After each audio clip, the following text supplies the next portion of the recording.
నమస్తే, నేను మీ కళ్యాణి. భారతదేశం గర్వించదగ్గ మన నుంచి మన వరంగల్ అమ్మాయి ఒక క్రీడాకారిణిగా వచ్చి పారా ఒలింపిక్స్లో ఒక మెడల్ అయితే సంపాదించింది. తను ఎవరో కాదు, శివాంజీ దీప్తి. తన గురించి చెప్పాలంటే కడు పేదరికం నుంచి వచ్చిన అమ్మాయి. తను మానసిక వైకల్యం, ఇంకోవైపు ఇల్లు తప్ప మరో ప్రపంచమే తెలియని అమ్మాయి. అలాంటి అమ్మాయి ఈరోజు వరంగల్ నుంచి ముందుకొచ్చి తన గెలుపుతో మనందరికీ ఒక మెడల్ అయితే తీసుకుని వచ్చింది. తన గెలుపునే ప్రపంచానికి పరిచయం చేసింది శివాంజీ దీప్తి.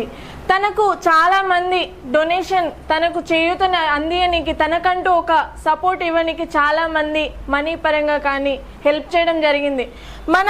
ఇప్పుడు శివాంజీ దీప్తి మంగళవారం జరిగిన 400 మీటర్స్లో T20లో తను ఒక 3rd ప్లేస్లో ఉండడం అయితే జరిగింది.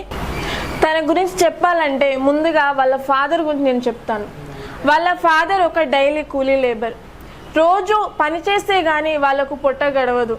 అలాంటి స్థితిలో ఉన్నప్పుడు వాళ్ళ ఫాదర్ తన కోసం డైలీ వర్క్ చేస్తూ తనకంటూ కొంచెం ఎంతో కొంత చేసి ఉంచాలని తను చాలా సపోర్ట్గా వాళ్ళ కూతురికి ఎంత సపోర్ట్ ఇచ్చాడో అర్థమవుతుంది. తను ఎంత అంగవైకల్యంతో ఉండి కూడా తను ఆ స్థితిలో తన మానసిక వేదనతో వచ్చి తన అంగవైకల్యం జయించింది. సో మనకేమర్థమవుతుంది, అసలు తినడానికి తిండి లేదు, కనీసం తను చదువుకోనికి కరెక్ట్ మెటీరియల్స్ లేదు. అలాంటి టైంలో కూడా తను క్రీడాకారిణిగా వచ్చి నేను చేయగలను, నాకంటూ ఒక పేరుండాలి అని తను ముందుకొచ్చి ఒక అమ్మాయి, అంగవైకల్యంతో ఉన్న అమ్మాయి వచ్చి తను మన వరంగల్ నుంచి వెళ్ళి ఒక మెడల్ అయితే సాధించడం జరిగింది. ఇది చాలా గొప్ప విషయం, భారతదేశానికే గర్వించదగ్గ విషయం. ఇలాంటి వాళ్ళు మనం ఇన్స్పిరేషన్గా తీసుకోవాలి. చెప్పాలంటే ఇండియాలోనే మొదటి పారా అథ్లెటిక్స్లో విజయం సాధించిన మహిళగా పేరు పొందింది. ఇలాంటి మహిళ మన వరంగల్ నుంచి రావడం ఇది చాలా గొప్ప విషయం.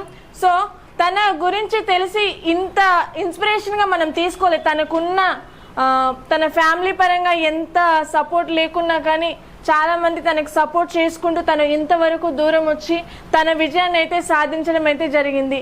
ఇంత గొప్ప క్రీడాకారిణిగా తను రావడం మన అదృష్టమనే అనుకోవచ్చు. తన గెలుపునే ప్రపంచానికి పరిచయం చేసింది శివాంజీ దీప్తి. తను ఒక పేదరికం నుంచి వచ్చి తన ఆటని, తన గెలుపుని మన ప్రపంచానికి, మన భారతదేశంలోనే గొప్ప పేరునైతే తీసుకొని వచ్చింది. తను ప్యారిస్లో పారా ఒలింపిక్స్లో కంచు మోత మోగించింది.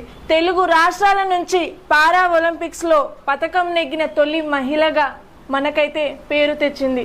ఈ శివాంజీ దీప్తి తన బ్యాక్ స్టోరీ చెప్పుకుంటూ పోతే చాలా బాధాకరంగా ఉంది, కానీ తన గెలుపు అనేది చాలా గొప్ప విషయం అని చెప్పుకోవచ్చు.